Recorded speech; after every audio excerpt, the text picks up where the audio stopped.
Bidouilleurs, bidouilleuses, salut! Parfois, l'émotion et la nostalgie gagnent sur la raison. Vous en avez un bon exemple aujourd'hui. Je me suis acheté ce poste CB. Pour moi, c'est un poste qui est très particulier. Alors, je vous explique un peu l'histoire. D'abord, c'est un poste Citizen JL, modèle MPL5. C'est un poste AM, bande latérale unique. Ici, en Amérique, c'est AM, le CB. Et ce radio, en ceci de particulier, c'est que j'en ai possédé un identique avant d'être radio-amateur. C'était ma radio principale pour faire des communications locales et aussi mondiales sur les fréquences modifiées, donc au-dessus des fréquences officielles de CB. Et donc oui, j'étais un pirate avec ce modèle de radio. Et ce radio, je l'ai eu entre 1982 et 1984, je vous dirais, année où j'ai obtenu ma licence radio-amateur. Et bien sûr, je n'avais plus d'intérêt pour cela. Et bien, par presque hasard, j'ai vu cette annonce sur eBay du même poste CB et je suis tombé en amour nostalgique. Et c'est une folie parce qu'il était annoncé tel quel. Je ne savais même pas s'il fonctionnait. Bon, il n'est pas très propre. Il va avoir besoin de beaucoup de travail pour le remettre propre. Je vais vous montrer d'autres choses aussi par la suite. Mais je suis tombé en amour avec. Je me suis dit, pourquoi pas retrouver mon CB d'il y a 40 ans. Et regardez, j'avais même gardé le manuel de mon poste CB. Ce manuel ne m'a pas été vendu là, sur eBay. C'est moi qui l'ai gardé de 1982. Et à preuve, si j'ouvre à l'intérieur, j'avais même écrit la date, 1er avril 1982. J'ai l'intention de le ramener, de le réparer si nécessaire. J'ai l'intention de le modifier aussi pour qu'il puisse atteindre des fréquences, peut-être même les fréquences radio-amateurs plutôt que les fréquences CB. Je verrai. Mais je n'ai aucune idée de l'état. Est-ce qu'il fonctionne? Est-ce qu'il ne fonctionne pas? Ça sera à découvrir et j'ai l'intention de vous le faire découvrir en même temps que moi.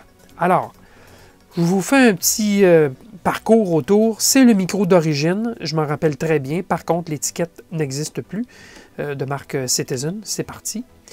Alors, le poste radio est de la rouille. Vous voyez ici, là, en surface, sur le dessus, près de la devanture, c'est rouillé. Et je crois, est-ce qu'il y en a sur les côtés? Oui, il y en a sur les côtés. Même en dessous, juste ici, sur la bordure. Ce poste a vu beaucoup d'actions, définitivement. Et bon, j'aurai du travail pour repeindre les deux couvercles, inférieur, supérieur. C'est juste 4 vis chacun, donc ce n'est pas difficile. Ah oui, l'arrière. L'arrière est correct et tout est en bonne condition, sauf le câble d'alimentation. La prise, peu importe là, comment c'était des broches mâles montées sur le boîtier, ben, elles n'existent plus. Ils ont sorti des fils et ils ont mis une prise SAE. Donc, il y aura du travail là-dessus. Il n'est pas question que je mette l'alimentation sur ce radio avant d'ouvrir et regarder. Et qui plus est, il dégage une odeur d'électronique des années 70, je vous dirais, c'est presque nauséabond. C'est presque trop, au point où je me demande s'il n'y a pas quelque chose de sauté, puisqu'il sent vraiment fort lorsqu'on s'approche. L'électronique des années 70, aucun doute. J'ai l'intention de vous faire découvrir ensemble ce radio, ce poste radio. Voulez-vous quand même qu'on regarde l'intérieur? C'est une première étape qu'on pourrait faire aujourd'hui. Regarder à l'intérieur, est-ce qu'il y a des signes décourageants? Est-ce qu'il y a quelque chose qui est sauté, cramé, brûlé? Je ne sais trop. Alors, j'ouvre les deux couvercles et on va au moins regarder à l'intérieur. Et dans une prochaine vidéo, ben, je le remettrai en fonction. Ah oui, avant que j'enlève les deux couvercles, je voulais juste vous mentionner quelques dommages à l'avant. D'abord, les deux contrôles, celui Clarifier, donc qui permet d'ajuster la fréquence en réception, il est figé, dur, très dur. Et même chose pour le bouton Squelch, il est extrêmement difficile. Alors, c'est gommé à l'intérieur des potentiomètres. Ceci dit, contrôle AM, bande latérale, ça fonctionne bien. Volume, squelch aussi, ça va. Donc, mais regardez l'axe ici, crochis. Il a été frappé, visiblement. Alors, il faudra que je redresse l'axe du bouton. Au moins, il fonctionne encore. Ça, c'est déjà bien, là. Il semble, en tout cas, physiquement, il fonctionne encore, mais il a été un peu battu, ce poste. Alors, ouvrons le couvercle. Ça, c'est le haut. OK, ben, c'est le côté de la plaquette. Alors, on ne voit pas grand-chose d'excitant, mais ça nous montre quand même l'état général. Oh, l'odeur! L'odeur de la plaquette phénolique, c'est quelque chose, croyez-moi. J'ai rarement senti une odeur si forte. Et c'est pas une odeur de brûlé, là. C'est vraiment la plaquette elle-même. Bon, le poste semble en bonne condition.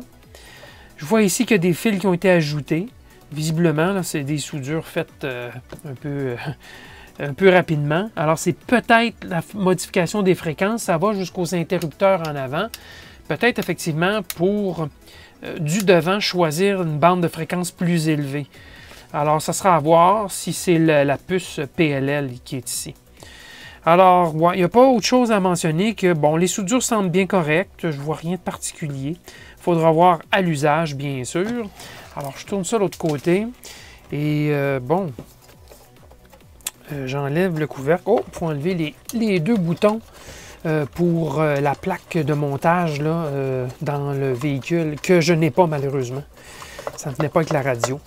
Alors, un enlevé. Voilà. Bon, alors, j'enlève.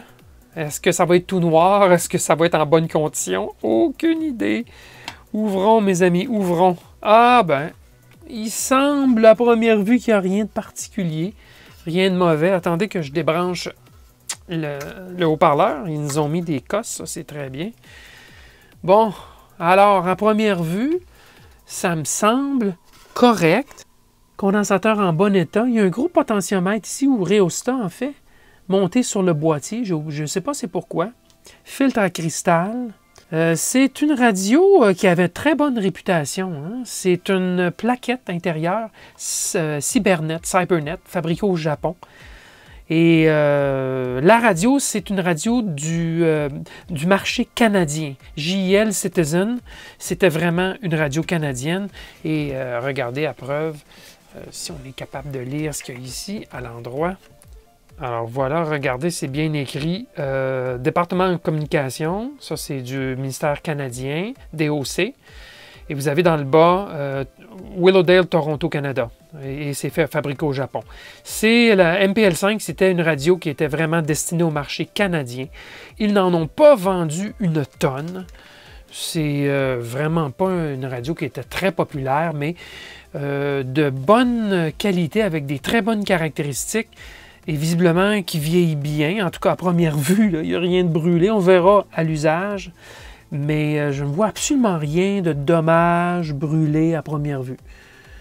Sauf le câble ici d'alimentation que je vais, oh mon Dieu, regardez comment ils l'ont passé, ça passe sous cette plaque. Il n'est pas question que je mette l'alimentation avant de modifier ce câblage ici qui semble être endommagé en plus par cette plaque de métal. Donc, je vais définitivement modifier ceci avant qu'il soit trop tard. J'ai crainte.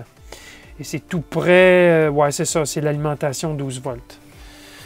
Alors, à première vue, tout semble bien correct sur cette radio. Donc, on va ensemble, dans une prochaine vidéo, vérifier à nouveau que tout est correct. Le mettre sous tension pour vérifier s'il fonctionne. Je vais bien sûr tester ses caractéristiques. Et éventuellement, je ferai l'alignement, la syntonisation, parce que je suis certain que ce radio va avoir besoin de se faire repasser là, les ajustements.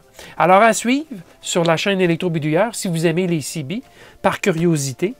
Et si vous avez une radio avec une plaquette Cybernet, je vous donnerai le modèle éventuellement. Je vais fouiller. Bien, ça sera peut-être une vidéo pour vous. Merci et à la prochaine!